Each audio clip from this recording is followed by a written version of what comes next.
Have you ever wondered why this world is so chaotic, despite having laws, technology, and so much progress, yet the human heart remains so restless and fragile? Or perhaps we've lost something important along the way of our growth, something that protects the world and safeguards our hearts from breaking. Welcome to the Wisdom Channel. Before we embark on our journey to find true peace, please like, share, and subscribe to spread the light of wisdom to our fellow human beings. Imagine a magnificent metropolis, full of bright lights at night, with people bustling about and cars speeding along tirelessly. On the surface, everything seems to be in turmoil. We move forward powerfully, but if we stop, close our eyes, and listen carefully to the sounds hidden beneath the noise, we might hear low-frequency echoes emanating from the people around us. It's the sound of paranoia, loneliness, and guilt suppressed beneath a superficial smile. The atmosphere of today's world often makes us feel like we're walking a tightrope over a deep abyss, with strong winds making each step shaky. We try to shield ourselves with wealth, social standing, or even online followers, believing these are the strongest fortifications to protect us from pain and harm. But the shocking truth is, as night falls and we return to our darkened bedroom, the atmosphere is so silent we can hear our own breathing. Those protective shields crumble, becoming mere air, forcing us to confront the bare truth of our own minds. In that stillness, the mirror of the soul appears. It's not a beautiful mirror reflecting outward appearances, but a mirror reflecting every action, every thought, and every intention we've hidden. Many times, we look into that mirror and are struck with fear. The image reflected may not be the virtuous person society admires, but rather a heart riddled with cracks, scars of exploitation, blemishes of lies, or even the wounds of hurting those close to us. The burning anger builds up from within, like a small ember smoldering at the bottom of an ashbox. Though there are no visible flames, it slowly radiates heat, burning away happiness and peace of mind. We might try to escape this feeling by picking up our phones, scrolling through other people's stories, playing loud music, or engaging in activities to drown out the inner echoes, but these are only temporary fixes. Once the music stops and the screen goes dark, that heavy feeling returns, weighing heavily on our chests. What's missing from human society, leading us to this state of emotional barrenness and fear, isn't academic knowledge or natural resources, but a neglected spiritual immune system. For a long time, this immunity was not something to be sought externally, nor was it magic, incantations, or sacred rituals. Rather, it was a state of awakened awareness deeply rooted in the common sense of every human being from birth. It was the foundation pile driven deep into the mind, a silent energy that prevented the castle of our humanity from collapsing amidst the storms of greed, anger, and delusion that raged daily. This silent energy was like a large tree, providing shade to all beings when the sun scorched fiercely. It was this silent energy that wise men and enlightened beings of the past called Lokapala Dharma, or the Dharma that protects the world, a Dharma that sounds profound, the vastness that encompasses the universe, but in reality, it begins to operate in the smallest and most mysterious space, the very core of our hearts. Patience consists of two interdependent forces. One is hiri, shame for sin, and the other is otapa, fear of the consequences of sin. Without these two, the world we live in would be no different from a dense jungle where the strong devour the weak, lacking compassion and the principles of self-awareness. Let's slowly try to understand the meaning of hiri. Hiri is not just a feeling of guilt filled with depression, sadness, or intense self-blame that undermines morale. That's merely the sorrow arising from making mistakes. But hiri in the spiritual sense is far more beautiful and sublime. It's like The pure white lotus flower blooms in the murky pond. Though born from the mud, it rises high to receive the sunlight, refusing to let a single drop of mud cling to its pristine petals. Hiri represents the highest sense of respect for one's own humanity, a feeling of disgust towards evil and actions that harm oneself and others. It's like a clean freak in pure white robes walking through a pile of filth. He wouldn't bend down, wouldn't even let the hem of his robe touch the dirt. It's not because someone is watching, not because he's afraid of being arrested, but because he feels repulsed and ashamed of himself for the thought of getting dirty. This shame arises from a profound understanding. Our minds are originally bright, clear, and pure. Allowing greed, selfishness, or blindness to overwhelm us and compel us to speak ill, hurt, or think ill of others is destroying the dignity of our own souls. When we have shame, Hiri, an inner whisper becomes clearer. It won't be a furious shout, but a gentle, firm voice, like an invisible hand softly touching our shoulder in the moment we're about to make a decision we know is wrong. The moment anger surges, our hands tremble, and we're ready to hurl hurtful words at the person in front of us. If Hiri is active, it will bring us back to our senses, like pulling the reins of a wild horse to a halt. It will ask questions. We are asked whether destroying others to vent a momentary anger is justified, whether it is fitting for a trained mind, or for the noble qualities of humanity. In a society full of competition, sometimes, having shame may seem like a disadvantage. Those who are ashamed of corruption may not advance as quickly as those who compromise. Those who are ashamed of lying and deception may sell less than those who use strategies to distort the truth. But the wealth gained from trampling on one's own shame is merely an illusion coated with a thin layer of gold. It is hollow inside and ready to crumble at any moment. Those who abandon shame for worldly gain must pay the price of losing their spiritual freedom. They become prisoners in an invisible prison, constantly having to rebuild. Those who lie to cover up past lies live in constant fear that the mask they wear will one day fall off.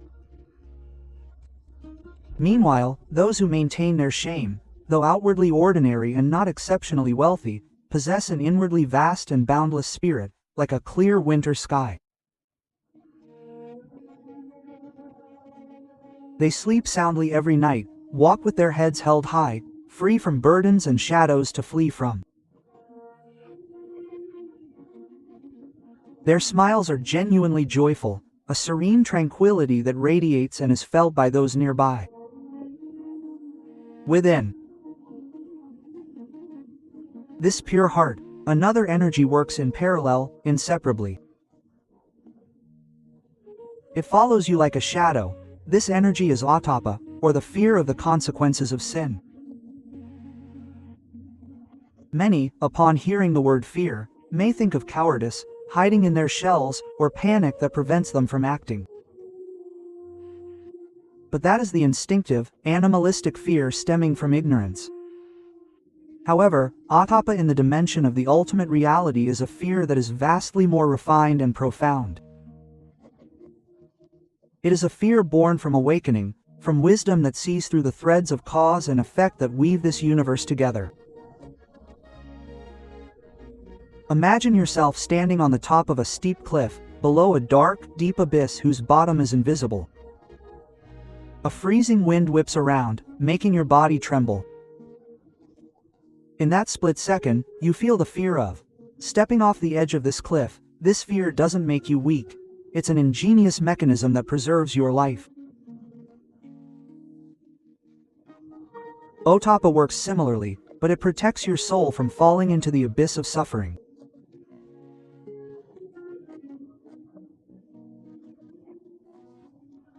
When we truly understand that every action, no matter how small, creates ripples in the waters of life, no malicious word leaves a trace, no harmful intent disappears without having an impact, those with Otapa see this clearly.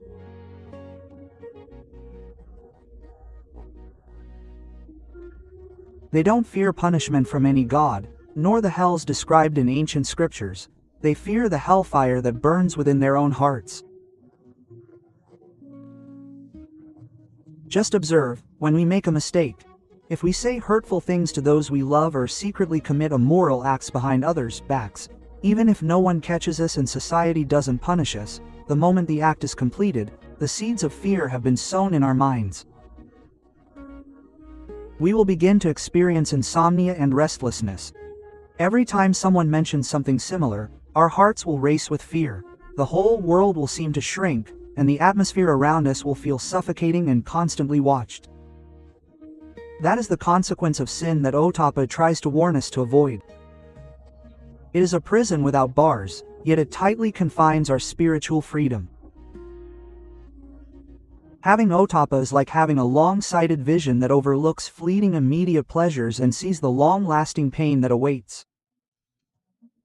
At the end, it's an emergency brake that activates automatically the second your greed is pressing the accelerator. Imagine, for example, you're in a financially desperate situation, and suddenly a loophole opens up, allowing you to steal a large sum of money discreetly, without anyone knowing or seeing. Greed will start whispering in your ear with all sorts of excuses. It will say you need the money, it will say others do it, it will try to justify your blind act.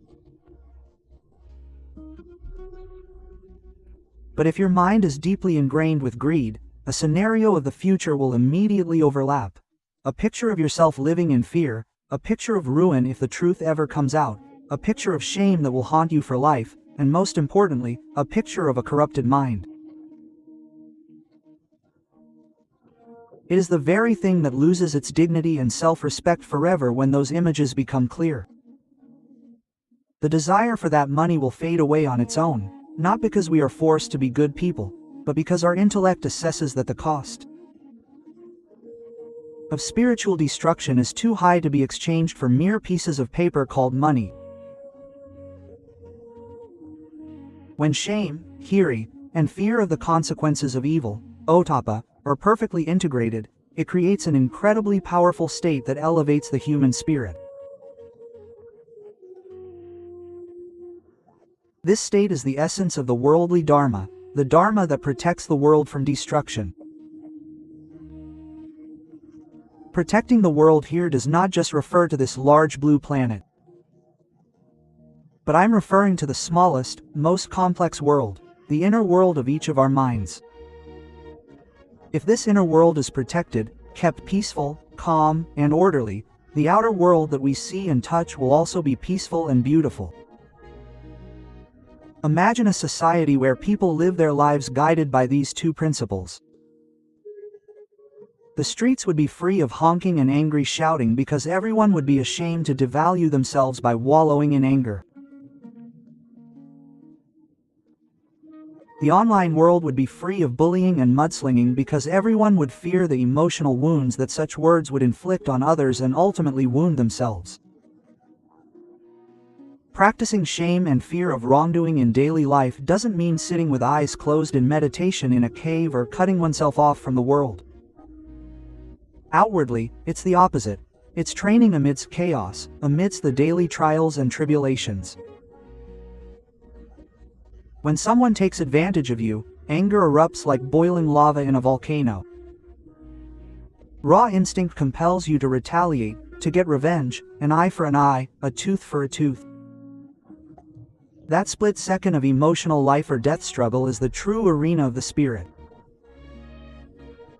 If you regain your composure, allowing shame and fear of wrongdoing to take over, the atmosphere of tension will be replaced by calmness.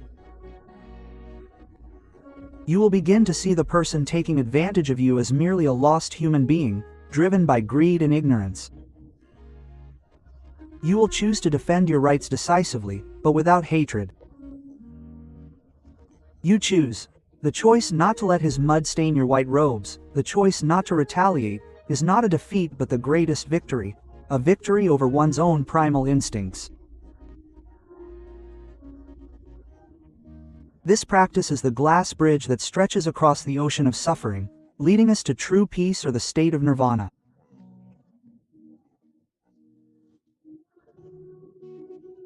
Nirvana is not a mysterious land to be reached only after death, but it is the extinguishing of the fire of defilements, a state of mind that is clear, light, free from guilt, fear, and all forms of harm. When we use the principles of worldly protection as a shield for our hearts in every breath and every decision, we are gradually freeing ourselves from the cage of suffering, little by little. We can become those who live lightly amidst a heavy world, a warm light in the coldness of others, a profound tranquility amidst the noise. This is the ultimate art of living, transforming chaos into awareness and turning an ordinary human being into someone truly walking the path of liberation. But to walk this path steadily and not be led astray by the powerful pull of desires, we need a crucial tool to act as a bridge, allowing shame and greed to cross over and work promptly. This tool is mindfulness, or awareness of the present moment. Imagine this. Imagine our mind as a vast metropolis with many gates. Every day, countless people walk in and out of these gates, representing our emotions and thoughts, happiness, sadness, anger, jealousy, or infatuation. If this city didn't have gatekeepers constantly monitoring it, allowing anyone to enter and leave as they pleased, the entire city would be chaotic and filled with criminals disguised as strangers. Our consciousness is that loyal and alert gatekeeper.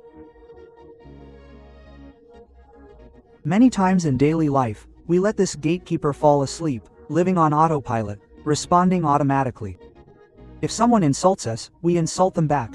If someone makes a face at us, we get irritated immediately. These things happen so quickly, so fast that we hardly even realize we're losing ourselves to a momentary lapse of judgment. Imagine you're driving on the road and suddenly another car cuts you off. In that instant, chemicals in your brain surge, your heart rate skyrockets, your face flushes with blood, rage overwhelms you, your hands might grip the steering wheel so tightly your knuckles swell, and your feet are ready to stomp on the accelerator to get revenge. If, in that moment, your instincts are unresponsive, your primal instincts won't have a chance to act. You'll let primal instincts take over the steering wheel, and the result could be a tragedy you'll regret for the rest of your life. But if we consistently train our mindfulness, when the same event occurs, mindfulness will act like a high-speed camera, clearly capturing a drop of water hitting its surface. Mindfulness will intervene in the automatic response process, creating a small space between the stimulus, the car that cut you off, and the response, your anger and actions. It is in that split-second space that the miracle of the Dharma unfolds. Mindfulness will awaken your awareness and discernment, prompting you to observe the situation before you. You will begin to see your anger as merely a ball of heat energy building up in your chest. You see it, but you are not it. You have successfully detached yourself from that emotion, and when you have this distance, wisdom will begin to emerge. When your emotions replace your thoughts, you'll realize that chasing after the other person will only tarnish your mind and put you at unimaginable danger. Mindfulness isn't just about sitting with your eyes closed in a quiet room. It's about observing the movements of your mind in every posture. Whether you're washing dishes, sweeping the house, walking to the train, or even typing a response online, pause and observe yourself. What emotion are you feeling while typing? Is your breathing short or long? Are your shoulders and neck muscles tense? Returning to awareness of your body and breath is like bringing your attention back to the present moment. It's like anchoring a ship, preventing your mind from drifting aimlessly on the waves. When the mind has a stable anchor, hiri and otapa, self-control and emotional regulation, can branch out to completely protect you from harming yourself and others. The more space we have between stimuli and responses, the greater our freedom in life. This freedom isn't about doing whatever we want, but about being free from slavery to desires, the freedom to choose the most beautiful and creative response to every situation. We transform from victims of emotions and circumstances into creators of inner peace. When we can maintain a calm mind amidst the external turmoil, that's when we're building a small shield to protect our world. When this calming energy is firmly held, it has the power to spread, influencing those around to feel peaceful as well, like lighting a candle in a dark room. The light from that candle doesn't just dispel the darkness around it, but it also illuminates other objects and inspires countless others to light their own. When we create a space of mindfulness and have a strong shield of shame and fear of wrongdoing, the next miraculous thing that will flow in to nourish our minds is loving kindness and forgiveness.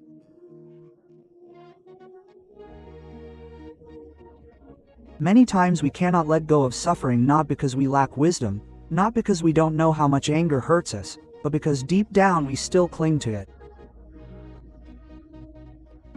We embrace that pain tightly. We hold on to it because we think of it as a symbol of the injustice we've suffered. We believe that if we forget, if we forgive, it means we're giving up and letting the toxic person go free. So we carry this stone of resentment in our backpacks and walk everywhere, forgetting to notice that its weight is making our backs hunched and making every step exhausting and agonizing. Close your eyes and imagine the stone of anger you're carrying. Some might be insulting words from your boss, some might be betrayal from a close friend, or some might be wounds from the family you love most. Carrying these stones doesn't make you.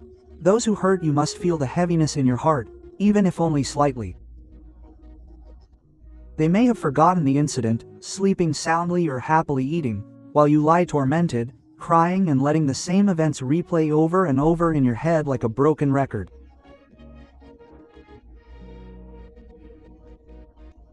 The Buddha once made a profound and deeply poignant analogy.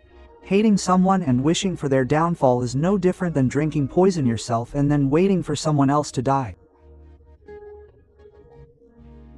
It is the most tragic contradiction of the human mind. Therefore, forgiveness is not about doing it for others, not about declaring that what they did was right, and not about forcing yourself to reconcile with those who hurt you.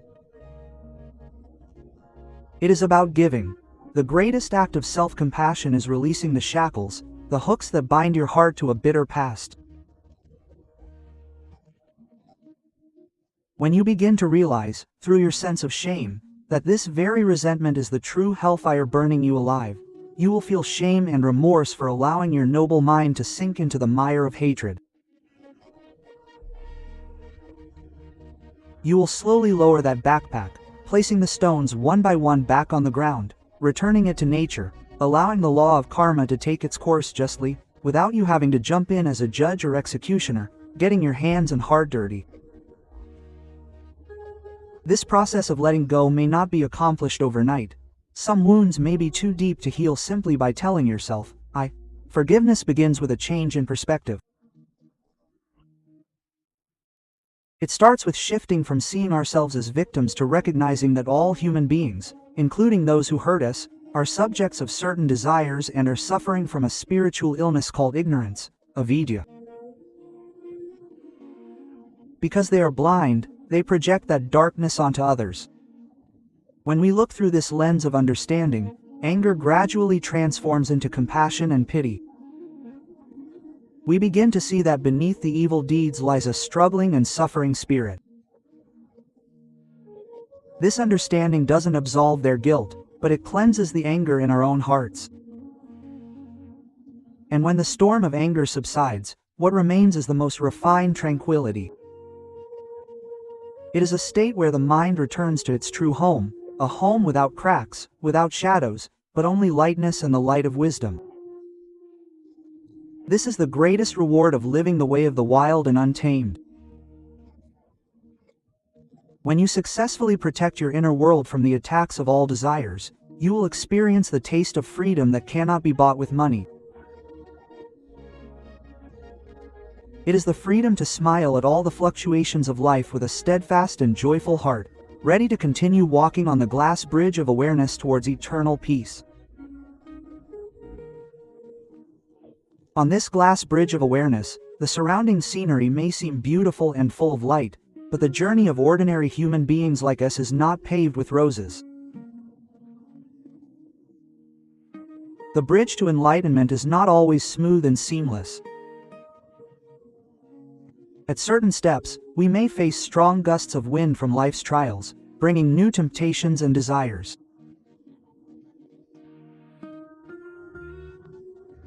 These desires don't always appear as hideous, terrifying monsters. They often come in the guise of true friends, necessary measures, or even well-intentioned acts disguised as selfishness. As we ascend to higher points and the view widens, the smoothness of the bridge challenges our balance more. It is during these moments that what we call morality, or virtue, appears, not as restrictive rules or cages that curtail freedom, but as a sturdy railing.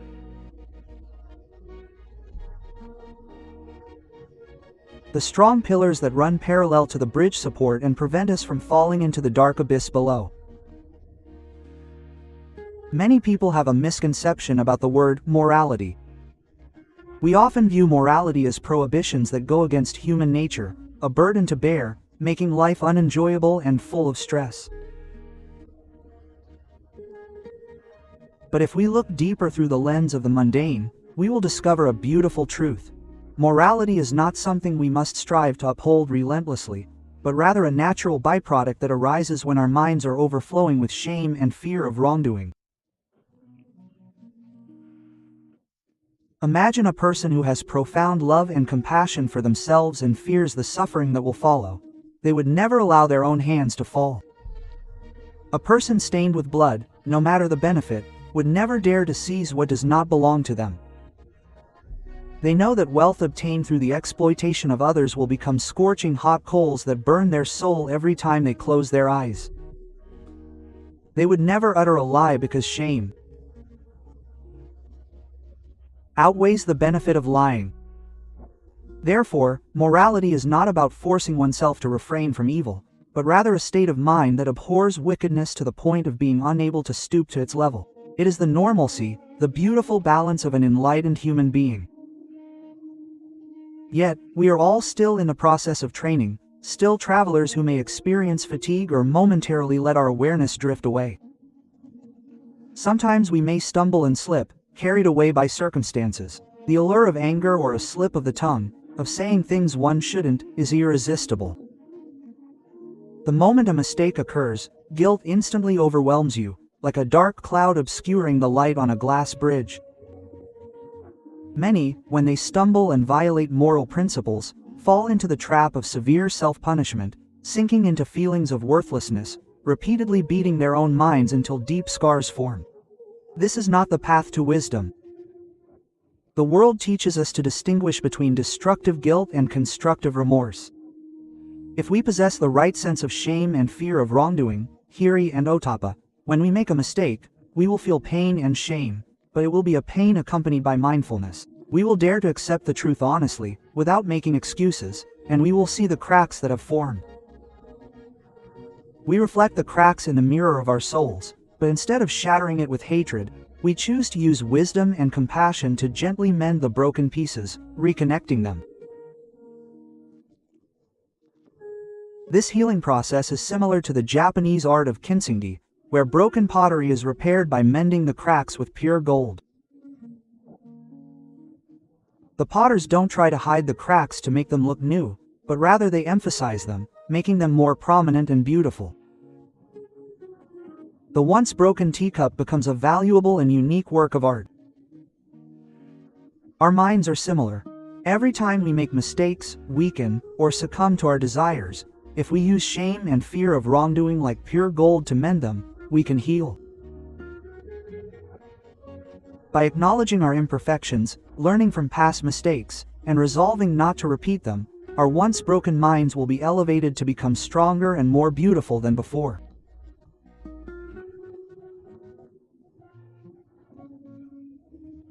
Those spiritual scars will no longer be symbols of shame, but rather badges of courage to confront our own darkness and transform it into light, guiding our next steps on this bridge with greater stability and depth.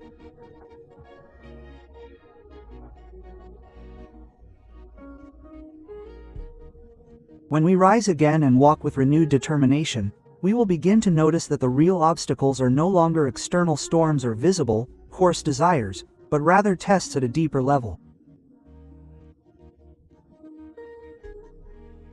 That is the softest and most subtle whisper of the darkness within the mind.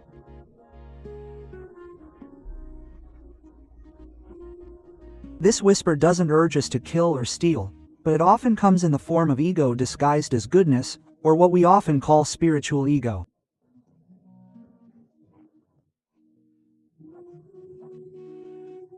Notice how, when we begin to uphold moral principles better, control our anger more, or understand Dharma more, our minds silently build a tower of pride. We may begin to look at others who can't achieve what we do with a mixture of pity and disdain. We may begin to feel superior, purer, or wiser than those around us. This whisper is incredibly sweet and makes us intoxicated by this illusion. The nature of being a good person to the point of forgetting oneself, this spiritual ego, is like a thief disguised in the pure white robes of a monk. It steals our true humility and compassion, leaving only a beautiful outer shell, while inwardly it is filled with hardness and arrogance. Without the sensitive scanner of worldly principles, we would never realize that we are going astray and regressing. But with the power of shame and fear of wrongdoing, continuously cultivated, it will act as a micro-warning signal the moment a feeling of arrogance arises, even for a fraction of a second. Shame will activate immediately, jolting us to feel ashamed. Ashamed that we are using goodness as a tool to trample on others. Meanwhile, fear of wrongdoing. This will illustrate that pride is the thickest wall that prevents us from accessing true peace. As long as we carry this grand ego, our minds will never be light and free from suffering. Awareness of this subtle defilement leads to the deepest purification of the mind, a true return to simplicity. We will discover that the practice of Dharma to attain nirvana is not about isolating oneself, speaking in a monotone voice all the time, or maintaining a serious demeanor. In reality, nirvana is hidden in the ordinariness of daily life. It's hidden in the moment you're sweeping the house and feel the touch of the broom handle. In the moment you chew your food and consciously perceive the taste, hidden within the respectful smile you offer to the cleaning staff, acknowledging their equal humanity. When worldly principles take deep root and become one with your spirit, every gesture, every breath, becomes a sacred ritual of purification.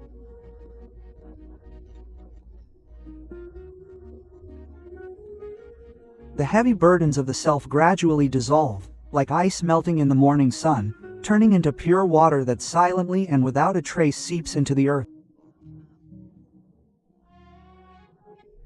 In this exquisitely refined state of ordinariness, we no longer feel the need to strive to be good, because goodness has become our very breath. We don't force ourselves to be someone we're not, because in our hearts there is no guilt. The lingering resentment that remains is not something we are trying to let go of because we have not clung to anything in the first place.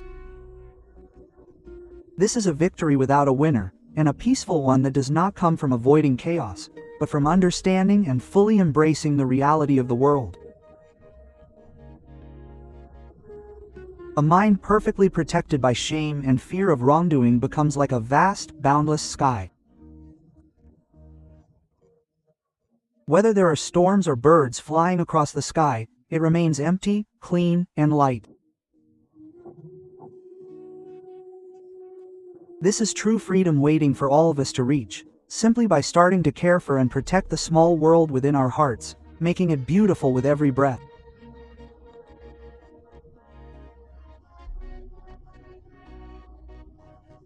When this small world within our hearts is healed and protected, once peace and tranquility are achieved through protection, the next miracle will be that this energy of peace will not be confined within ourselves alone, but will naturally overflow and spread outwards into the world.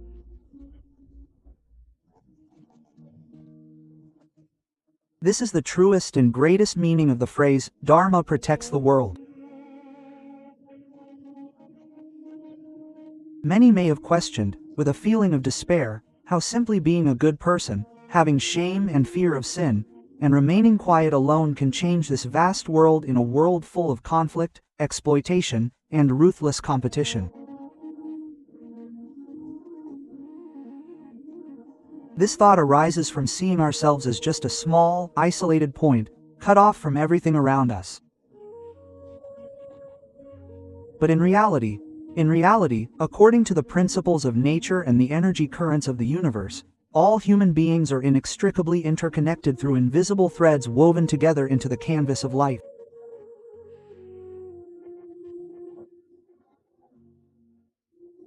Imagine a still pond. If you throw a stone filled with anger, hatred, and selfishness into it, even a small one, it's enough to create tremors and ripples that spread across the lotus leaves, the stones at the edge, and disturb the fish swimming below.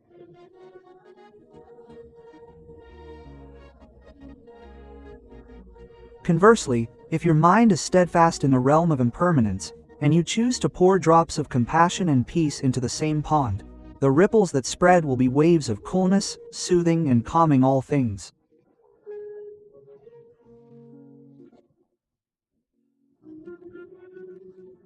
Have you ever noticed that when we approach someone who is calm, compassionate, and has a genuine smile, even if they don't say a word, we feel warm, safe, and the stress we've carried all day seems to lessen surprisingly?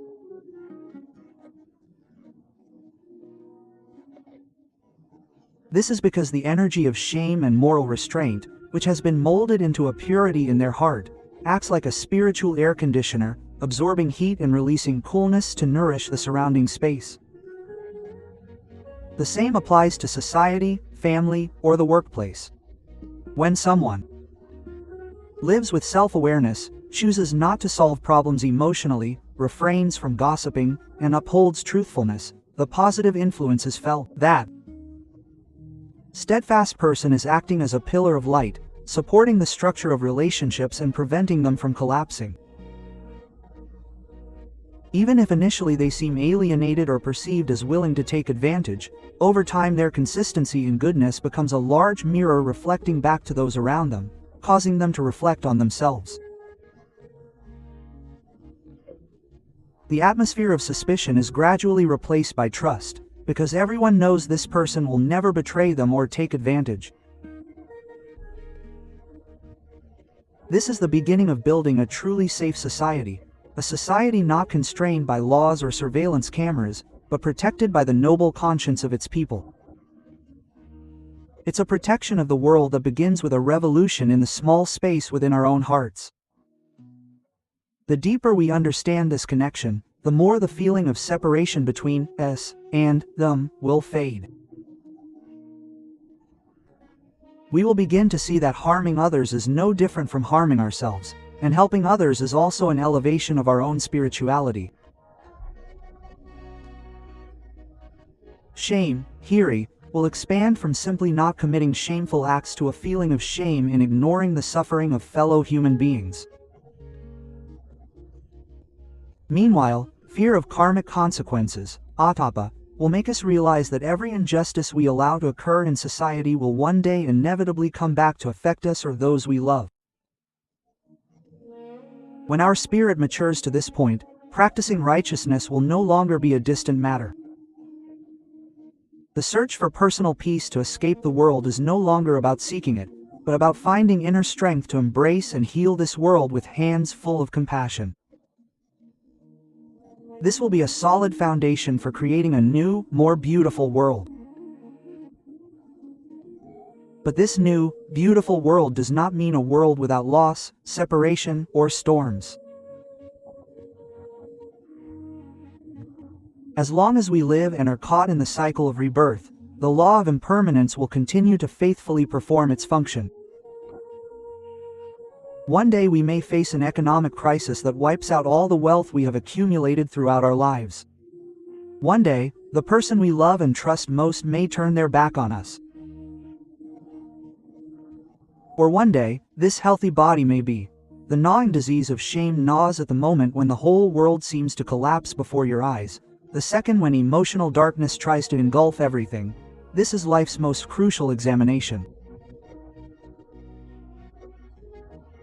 It's a time when the protective mechanisms of shame and fear of wrongdoing must work their hardest to prevent our spirits from falling into the abyss of despair and blindness. When faced with excruciating pain, primal human instinct screams and cries for justice. We often question, why did this have to happen to me? Why do I, who have always tried to do good, have to encounter such misfortune? Quote, feelings of inferiority and resentment towards fate become like a tornado, sweeping. It resides within our hearts, ready to destroy our faith and all the morals we once held. Some, when faced with severe crises, choose to abandon goodness, turning to cheating, exploiting, or harming others to survive, using their own misfortune as an excuse and justifying their sinful actions. This is like shooting a second arrow at oneself, according to Buddhist teachings. The first arrow is loss and the harsh realities that the world throws at us, things we cannot avoid. But the second arrow is mental suffering, being stuck in a rut, and diminishing one's own human value. We are the ones who draw the bow and shoot this arrow into our own hearts with our own hands. This is the point at which those with mindfulness and those protected by worldly principles will reveal their true nature. The difference becomes clear when a storm of crisis rages. Hiri and Otapa, shame and fear of wrongdoing, transform into heavy anchors, plunging to the depths of the ocean of the mind. Even when the waves on the surface are so violent that the ship almost capsizes, this anchor will hold us adrift in the currents of panic. We will be ashamed to use our own suffering as an excuse to harm others, and we will fear adding to our own fate by creating more negative karma or evil deeds.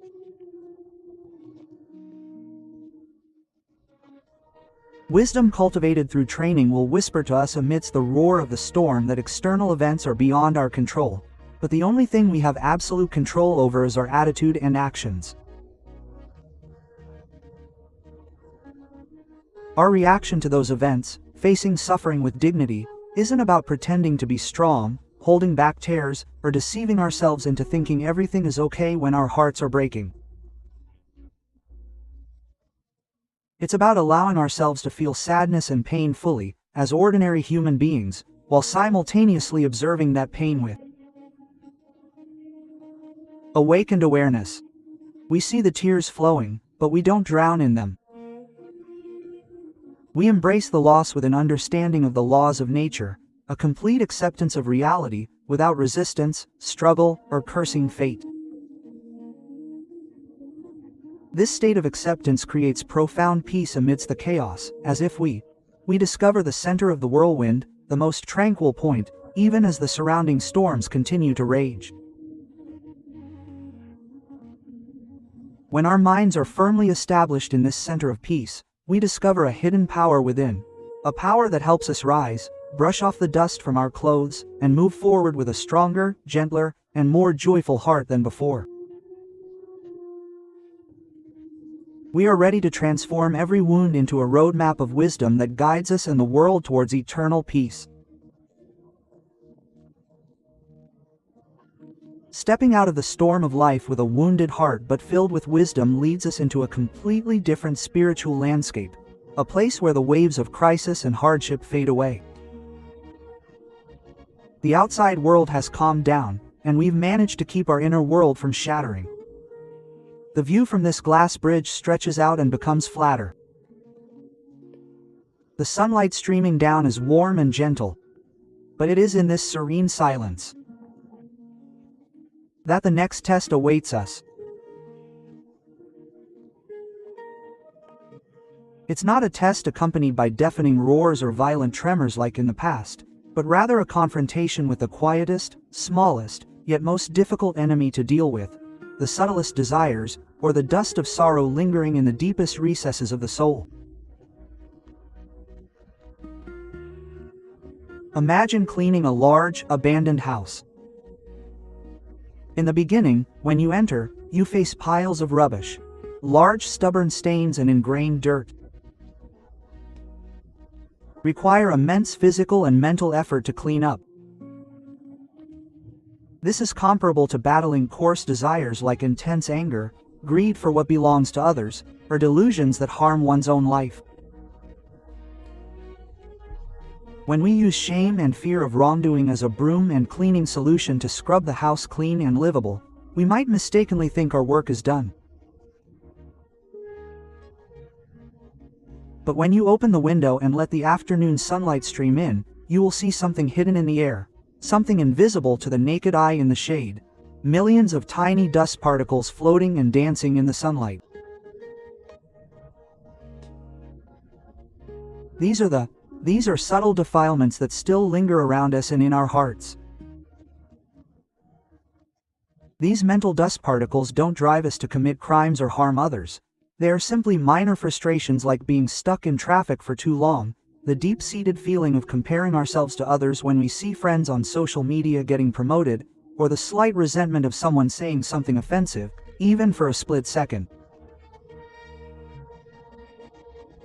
These seem like commonplace experiences, but for those who wish to purify their inner world and attain nirvana, these dust particles must be meticulously removed. In this process, the qualities of shame and fear of wrongdoing, hiri and ottappa, must be elevated to a level of sensitivity and receptiveness. The feeling intensifies, like switching from a large broom to a soft bristled brush, gently sweeping dust away from delicate cut glass. Our awareness sharpens, and we begin to feel the subtlest vibrations in our minds. The moment a small dissatisfaction arises, shame, hiri, immediately takes over. We don't just feel ashamed of our outward actions, but we begin to feel ashamed of our selfish thoughts. We feel embarrassed for allowing the sacred and pure space in our hearts to be tainted by senseless negative emotions. At the same time, fear of wrongdoing, ottappa, reminds us that these tiny dust particles, if allowed to accumulate, will one day, it will then clump together into a sticky mud that can drag us back down into the abyss of suffering. This level of fear is not paranoia that renders us incapable of doing anything, but rather a conscious vigilance against danger, a respect for the law of karma that teaches us that every movement of the mind has consequences. Refining the mind at this subtle level requires another tool, equanimity or detachment. Many people misunderstand equanimity as feeling nothing at all, as being like a cold, indifferent piece of wood, unaffected by the world. But that is merely a false equanimity born from indifference and apathy. In reality, equanimity in the spiritual sense, integrated with worldly matters, is a state of mind. A mind in the highest balance is like a gold scale, perfectly balanced, neither leaning to the left with love and desire nor to the right with hatred and rejection. A mind with equanimity is an awakened and joyful mind, perceiving all sounds and seeing all things, but not jumping into the chaos of it all. Imagine sitting on the bank of a rushing river. In that river, there are beautiful logs, fallen flowers, animal carcasses, and garbage floating along. If our mind lacks equanimity, when we see something beautiful, we want to jump in and grab it. When we see something dirty, we feel disgusted and try to throw stones at it to drive it away. No matter what we do, we may get wet and exhausted by the current, but when we have equanimity, we simply sit and watch those things float by. We see flowers and know they are beautiful, but we don't cling to them. We see trash and know it's dirty, but we aren't resentful. We understand that everything in this world arises, exists, and ceases according to its causes and conditions. Our duty is not to try to control that river, but to keep our minds calm and steadfast on the bank. And when the eye of equanimity is perfectly steadfast, combined with a purity protected by shame and fear of wrongdoing, our minds become like a large mirror, polished until it is clear and spotless. This mirror has only one function. The only thing is that it reflects the truth of everything that comes its way. When someone places flowers in front of the mirror reflects the beautiful image of the flowers without ever thinking of keeping them for itself. And when someone throws mud at the mirror, it reflects the image of the mud, but the mud cannot penetrate and damage the glass. When those things are gone, the mirror returns to its original emptiness and purity. This state is the ultimate lightness and comfort, the joy of living without the weight of attachment. It is the beginning of transcending the limitations of ordinary human beings to enter the realm of true freedom in the pure emptiness of the mirror of the mind itself. What is heavy and burdensome? The origin of all suffering is about to be revealed and dissolved. It is not work responsibilities, debt, or societal expectations, but the most complex and subtle mental architecture that we have all built and nurtured since we can remember. That architecture is called the self, or the concept of me and mine. Throughout our long journey on the glass bridge of awakening, we have tried to protect our inner world, tried to be good people, tried to purify our desires. But deep down, beneath those efforts, there is always the shadow of someone else. Someone who keeps saying, I am practicing Dharma, I am being a good person, I am about to be liberated. As long as I possesses that success or peace, true freedom remains merely an image. Beautiful illusions exist only when worldly affairs reach their peak. Hiri and Otapa, shame and fear of wrongdoing, are no longer limited to shame at committing sins or fear of suffering. They elevate to the shame of claiming ownership of the universe's wealth. Consider this. This body is composed of the elements of earth, water, wind, and fire, borrowed from nature. The food we eat, the water we drink, the air we breathe are all shared property that we merely rent temporarily. Thoughts, memories, and feelings are merely electrical currents and chemical reactions in the brain that arise and cease according to the environment. Upon thorough consideration with wisdom, we find that there is no part of it that we can definitively identify as truly existing. The attempt, attaching our name to these impermanent things and proclaiming them as ours, is no different than acting as a thief, stealing nature's treasures and claiming them as our own. The most subtle sense of shame, hiri, will give us a deep feeling of remorse for this spiritual theft.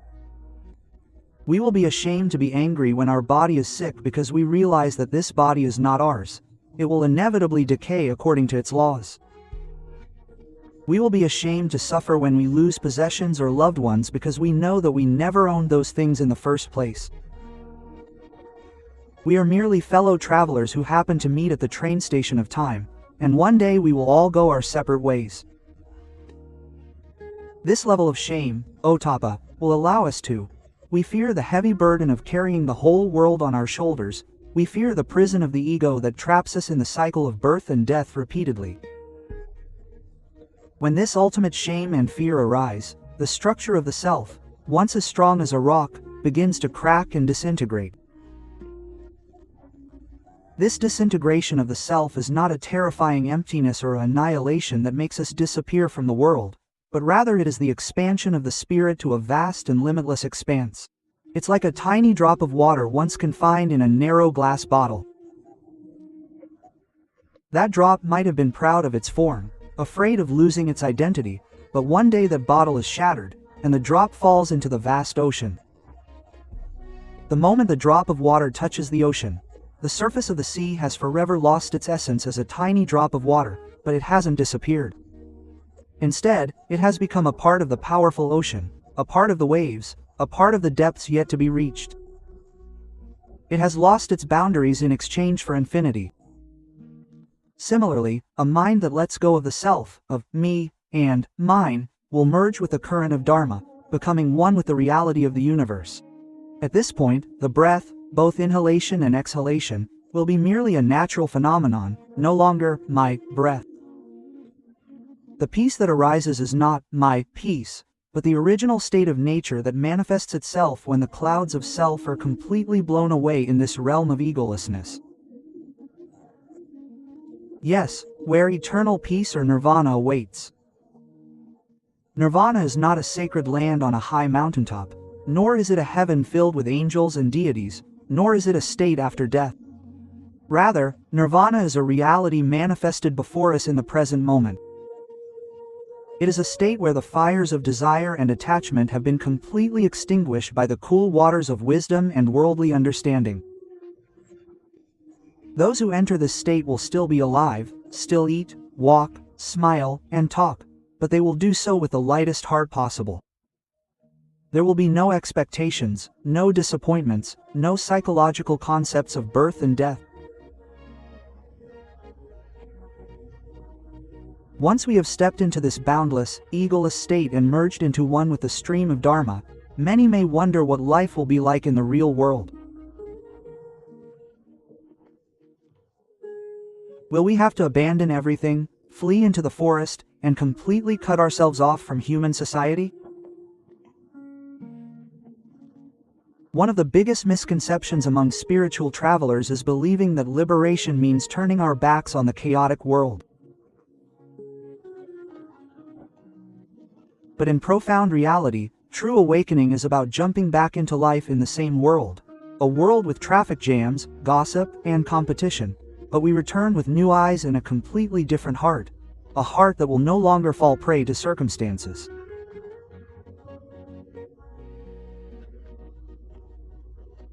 Imagine a wooden house. The old house, with its tightly closed doors and locked windows, was once a haven of storms, criticism, gossip, or societal expectations that would violently slam against the walls, shaking the entire structure and threatening its collapse. This was the state of mind characterized by a rigid ego absorbing the impact. But when the worldly truth has fulfilled its function and that ego dissolves, the house hasn't disappeared. Instead, all the doors and windows are now wide open. When the same storm comes, the furious winds simply pass through the gaps, easily escaping to the other side. There's no impact, no resistance, no damage, the house remains standing. In this state of peaceful serenity, the winds of the world, whether fortune, fame, praise, or loss, or slander, cannot scratch this empty and clear mind. With all windows wide open, shame and fear of wrongdoing no longer serve as tireless guards, constantly wielding spears and swords, scrutinizing and detecting defilements. Because defilements have nowhere to cling to, shame and fear of wrongdoing have transformed into an automatic mechanism, a new, pure and beautiful instinct, like the instinctive blinking of a human eye when dust gets in it. We don't need to think about whether we should close our eyelids or not. Our eyelids will instinctively blink down to protect our eyes in a fraction of a second. A mind protected by Dharma is similar. The moment a situation arises that threatens to harm oneself or others, the mind automatically withdraws from it out of shame and fear of defilement, without forcing, enduring, or making any effort. It is goodness that flows from the essence, not goodness born from memorizing rules. When there are no walls of ego to block it, another miracle blossoms fully: unconditional loving kindness and compassion. In the past, when we loved or pitied someone, those feelings were confined by relationships. This is my child, this is my friend, therefore I love and wish them well. But for a mind that transcends, when the ego is gone, compassion spreads boundlessly, like sunlight shining upon the earth. It never chooses to illuminate only beautiful flowers and refuses to shine on piles of garbage. Sunlight warms all things equally. Those who reach the essence of the worldly realm see angry, greedy, or selfish people not as enemies to be fought, but as fellow sufferers imprisoned in the jail of ignorance. They respond to hatred with calmness and use their own tranquility as nectar to soothe the hearts of those who are agitated. Living in the present world with such a heart is the highest art, blending spiritual depth with social reality. You can still be a successful businessperson, but you won't be corrupt or trample on competitors because shame and fear of wrongdoing won't allow you to trade your peace of mind for bank statements. You can still be a decisive leader, but you will admonish your subordinates with compassion and wisdom, not with anger and a desire to win. You can have love and build a warm family without carrying the heavy burden of expectations that weigh down your loved ones, because you know that everyone has their own path and karma.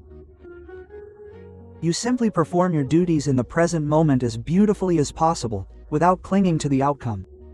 This is walking the earth without getting your feet dirty. It is about existing amidst chaos without losing your mental stillness. And when we can maintain this state with every breath, we will discover that protecting the world is not a grand, cosmic mission waiting to be assigned by someone else, but rather a decision made in a split second. That split second you choose to forgive instead of harboring resentment, that split second you choose to speak the truth instead of lying to survive, that split second you choose to put down your phone and smile at the person in front of you. The whole world may not change instantly, but your own small inner world has been elevated, and the frequency of peace you emit will gradually permeate and transform the atmosphere. The air around you is silent. If all humans turned their attention to caring for and protecting their inner world with shame and fear of wrongdoing, the outer world we live in would transform into a land of peace without the need for laws or weapons.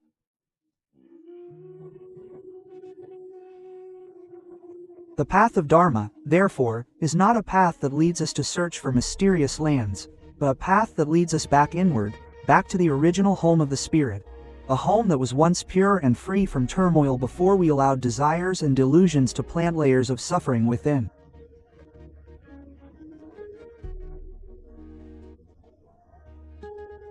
This journey may require great courage, the courage to confront the darkness within ourselves, the courage to shed the beautiful shell of the ego. Dare to accept the impermanent truth, for the rewards awaiting at the end are worth every drop of sweat and tears.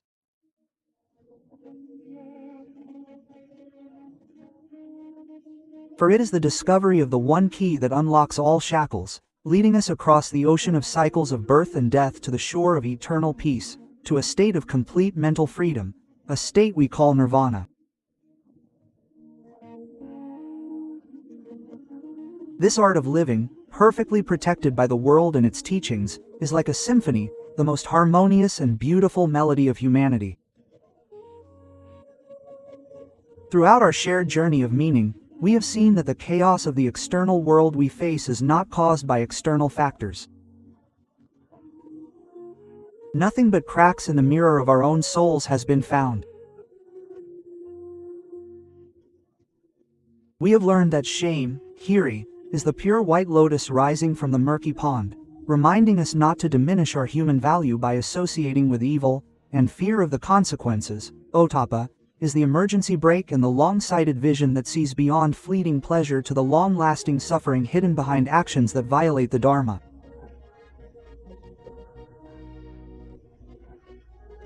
These two are not prisons, but the most powerful immunity to keep our hearts safe.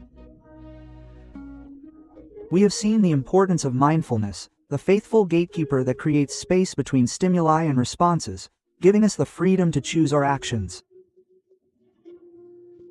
Most beautifully, instead of being slaves to primal instincts, we have learned to liberate ourselves from the backpack of resentment by using compassion and forgiveness as a magical elixir to heal wounds and restore peace to wounded hearts. We have walked on a glass bridge of morality that prevents us from falling into the abyss and have learned the art of spiritual kinshingi, teaching us to mend the cracks of mistakes with the gold of wisdom, transforming failure into strength. We have seen the subtle face of the spiritual ego and used the golden scale of equanimity to purify our minds, making them as clear as a mirror that reflects truth but never clings to anything, until finally, we have arrived at the dissolution of our self-structure. The heaviest burden that imprisons us in suffering dissolves when the self, the ego and the individual, merge into one with nature. The serene energy from a pure heart overflows and spreads, naturally protecting this world. This proves that world peace does not begin at the negotiating table of national leaders, but in the very heart of each individual. If each of us can light the candle of Dharma within our own hearts, millions of lights can surely dispel the darkness that covers this world. Nirvana is therefore not a distant matter, not a legend, but a state of complete serenity of the mind, ready to manifest.